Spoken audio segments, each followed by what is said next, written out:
ସମସ୍ତଙ୍କୁ ସାଦର ପ୍ରଣାମ। ମୋ ନାଁ ଡାକ୍ତର ଯଜ୍ଞଦୀପନ ଦେବପାଣି, ଆୟୁର୍ବେଦାଚାର୍ଯ୍ୟ ଏବଂ ଅଲ୍ଟରନେଟିଭ୍ ମେଡିସିନ୍ ପ୍ରାକ୍ଟିସନର।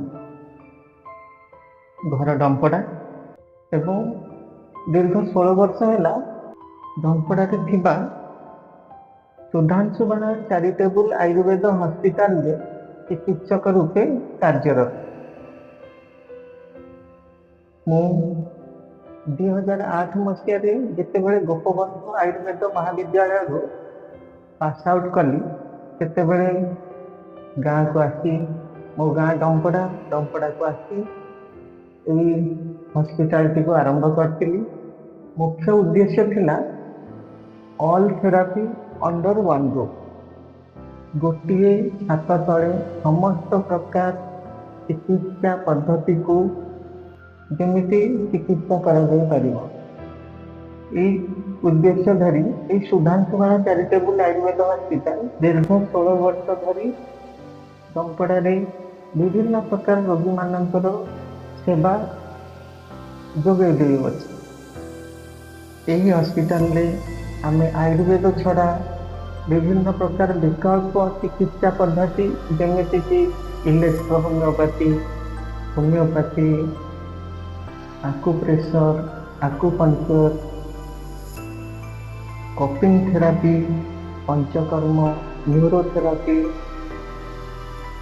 ତା ଛଡ଼ା ସାରସୂତ୍ର ମଧ୍ୟ ଚିକିତ୍ସା କରୁ।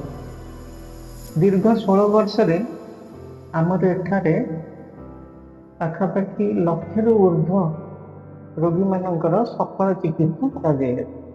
ତା ସହିତ ଆମର ଏହି ହସ୍ପିଟାଲ ମାଧ୍ୟମରେ ଏହି ସମୟ ଭିତରେ 70ରୁ ଉର୍ଦ୍ଧ୍ୱ ସ୍ୱାସ୍ଥ୍ୟ ସେବା କ୍ୟାମ୍ପ ସବୁ ମଧ୍ୟ ଅର୍ଗାନାଇଜ କରାଯାଇଛି, ଯେଉଁଥିରେ କି ବହୁତ ସଂଖ୍ୟାରେ ଆଦିବାସୀ, ଡମ୍ପଡ଼ା ପାଖାପାଖି ଯେଉଁ ଆଦିବାସୀ ଗ୍ରାମ ସବୁ ଅଛି, ସେଇ ଆଦିବାସୀ ବହୁଳ ଗ୍ରାମରେ ଆମେ ଏହି କ୍ୟାମ୍ପ ସବୁ ଅର୍ଗାନାଇଜ କରିଆସୁ, ଯାହାଫଳରେ ବହୁତ ସଂଖ୍ୟାରେ ଆଦିବାସୀ ଲୋକମାନେ ମଧ୍ୟ ଏହି କ୍ୟାମ୍ପରୁ ଉପକୃତ ହୋଇଥାନ୍ତି।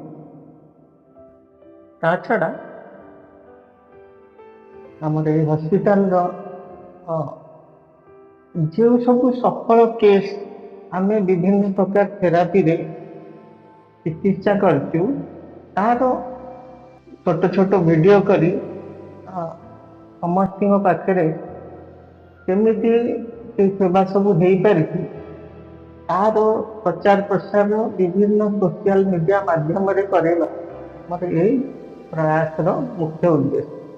ତେଣୁ ତା ପରବର୍ତ୍ତୀ ଭିଡ଼ିଓ ମାନଙ୍କରେ ଆମେ ଛୋଟ ଛୋଟ ଭିଡ଼ିଓ କରି ଏହି ସଫଳତାର କାହାଣୀ ସବୁ ବର୍ଣ୍ଣନା କରିବୁ ଏବଂ ସ୍ୱାସ୍ଥ୍ୟ ଜିଜ୍ଞାସା ରଖୁଥିବା ଲୋକମାନଙ୍କର ପାଇଁ ଏହିସବୁ ଗୁଡ଼ିକ ବହୁତ ଫଳପ୍ରଦ ହେବ ବୋଲି ମୁଁ ଆଶା କରୁଛି। ଆପଣମାନଙ୍କର ସହଯୋଗ କାମନା ସହିତ ମୁଁ ଡାକ୍ତର ଯଜ୍ଞଦୀପନ ଦେବପାଣି ସମସ୍ତଙ୍କୁ ସାଦର ପ୍ରଣାମ।